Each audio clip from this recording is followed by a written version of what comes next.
चौथ माता व्रत की पौराणिक कथा। प्रत्येक महाकृष्ण पक्ष के चौथे दिन सकट चतुर्थी तथा चौथ माता का व्रत किया जाता है। दिन भर निराहार उपवास किया जाता है। चंद्रोदय होने पर अर्घ्य देकर तथा गणेश जी एवं चौथ माता की पूजा करके लड्डू का भोग लगाकर भोजन करते हैं। इस दिन कथा श्रवण करने का विशेष लाभ होता है। तो आइए श्रद्धा एवं भक्ति पूर्वक चौथ माता की पौराणिक कथा का श्रवण करते हैं। एक समय की बात है, भगवान विष्णु का विवाह लक्ष्मी जी के साथ निश्चित हो गया। विवाह की तैयारी होने लगी। सभी देवताओं को निमंत्रण भेजे गए, परंतु गणेश जी को किसी ने निमंत्रण नहीं दिया। कारण चाहे जो भी रहा हो, अब भगवान विष्णु की बारात जाने का समय आ गया। सभी देवता अपनी पत्नियों के साथ विवाह समारोह में आए। उन सब ने देखा कि गणेश जी कहीं दिखाई नहीं दे रहे हैं। तब वे आपस में चर्चा करने लगे कि क्या गणेश जी को न्योता नहीं दिया गया या स्वयं गणेश जी नहीं आए हैं। सभी को इस बात पर आश्चर्य होने लगा। तब सबने विचार किया कि भगवान विष्णु से ही इसका कारण पूछा जाए। विष्णु भगवान से पूछने पर उन्होंने कहा कि हमने गणेश जी के पिता भोलेनाथ महादेव को न्योता भेजा है। यदि गणेश जी अपने पिता के साथ आना चाहते तो आ जाते, अलग से न्योता देने की कोई आवश्यकता नहीं थी। दूसरी बात यह है कि उनको 1.25 मन मूंग, 1.25 मन चावल, 1.25 मन घी और 1.25 मन लड्डू का भोजन दिन भर चाहिए। यदि गणेश जी नहीं आएंगे तो कोई बात नहीं, दूसरे के घर जाकर इतना सारा खाना पीना भी तो अच्छा नहीं लगता। इतनी वार्ता कर ही रहे थे कि किसी ने एक सुझाव दिया कि यदि गणेश जी आ भी जाएं तो उनको द्वारपाल बनाकर बैठा दिया जाए, जिससे कि आपके घर की सुरक्षा भी हो जाएगी। यह सुझाव सबको बहुत पसंद आ गया, तो भगवान विष्णु ने भी अपनी सहमति दे दी। होना क्या था, इतने में गणेश जी वहां आ पहुंचे और उन्हें समझा बुझाकर घर की रखवाली करने बैठा दिया गया। बारात चल दी। तब नारद जी ने देखा कि गणेश जी तो दरवाजे पर बैठे हुए हैं, तो वे गणेश जी के पास गए और रुकने का कारण पूछा। गणेश जी कहने लगे, विष्णु भगवान ने आज मेरा बहुत अपमान किया है। नारद जी ने कहा कि आप अपनी मूषक सेना आगे आगे भेज दीजिए, वह रास्ता खोद देगी, जिससे कि इन सभी देवताओं के वाहन धरती में फंस जाएंगे। तब आपको इन्हें सम्मान पूर्वक बुलवाना पड़ेगा।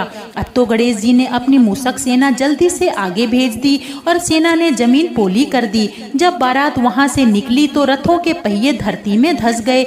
लाख कोशिश करें परंतु पहिए नहीं निकले। सभी ने अपने अपने उपाय किए परंतु पहिए तो नहीं निकले, बल्कि जगह जगह से टूट गए। किसी की कुछ समझ में नहीं आ रहा था कि अब क्या किया जाए।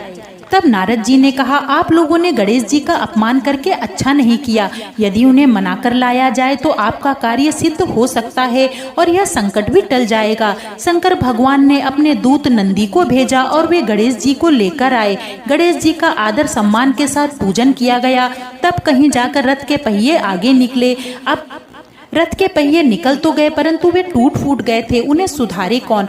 पास के खेत में खेती के काम करने वाले लोग थे, उन्हें बुलाया गया। उन सब ने कार्य शुरू करने से पहले कहा, श्री गणेशाय नमः कहकर गणेश जी की वंदना मन में करते रहे और फिर देखते ही देखते सभी पहियों को ठीक कर दिया। तब उन लोगों ने देवताओं से कहा, आपने सर्वप्रथम गणेश जी को नहीं मनाया होगा और ना ही उनकी पूजन की होगी, इसलिए तो आपके साथ यह संकट आया है।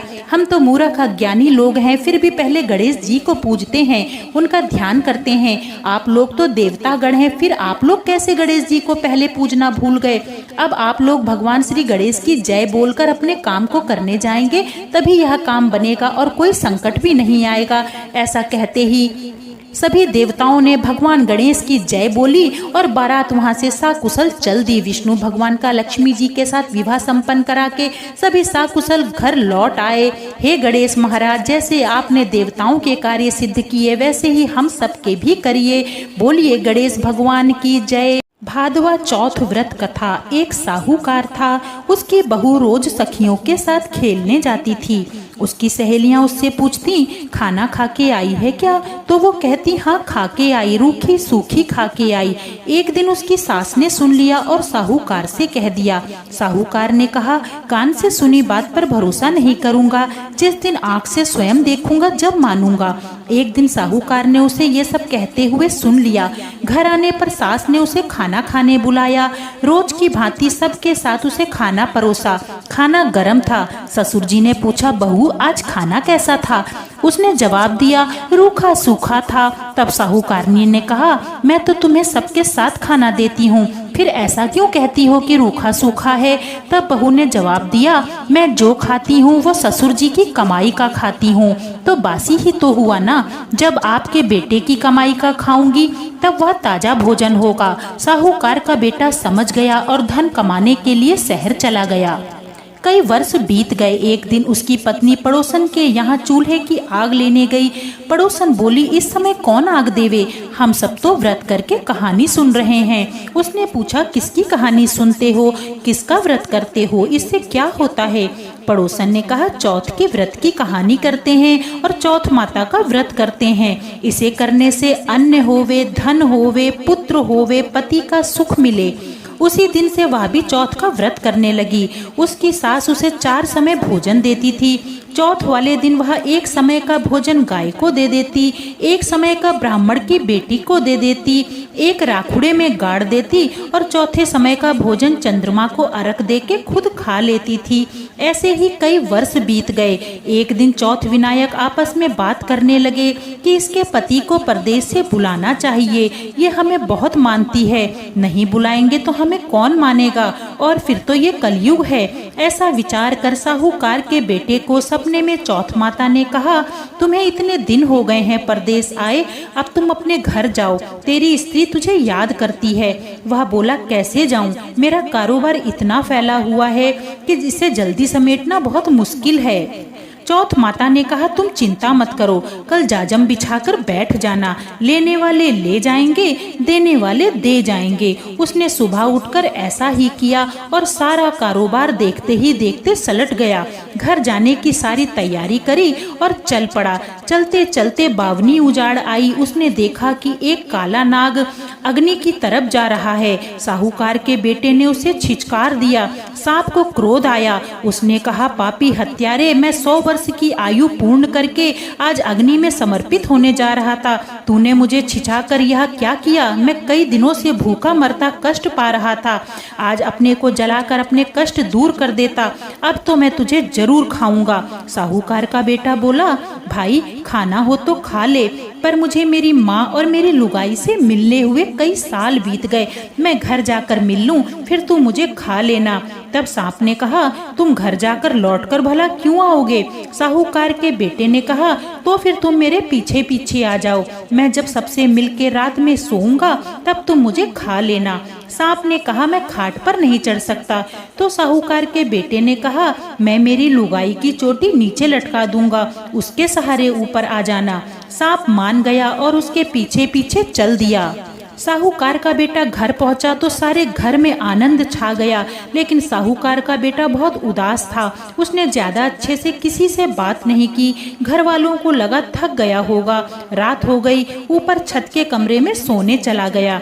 सीढ़ियों पर बालू मिट्टी बिछाकर छिड़काव कर दिया।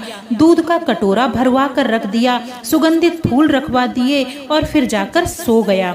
सांप फुफकार करता आया। जैसे ही ऊपर चढ़ने लगा, ठंडी ठंडी रेत में लोट-पोट होकर जी खुश हो गया। फिर केसर कस्तूरी का दूध दिखा, पीकर मस्त हो गया।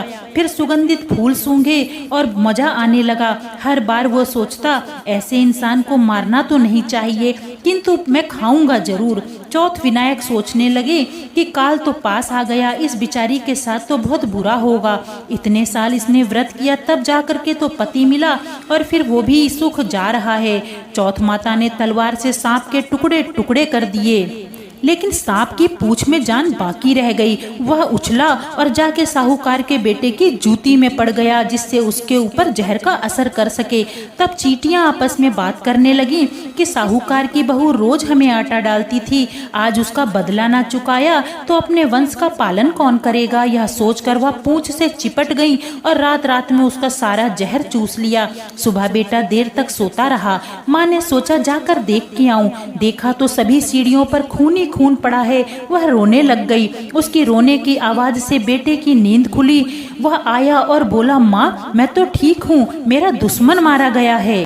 खून धुलाकर साफ किया। फिर उसने पूछा, माँ मेरे पीछे तुमने बहुत सारे दान पुण्य किए थे क्या? तो माँ ने कहा, नहीं बेटा, ऐसा तो नहीं है।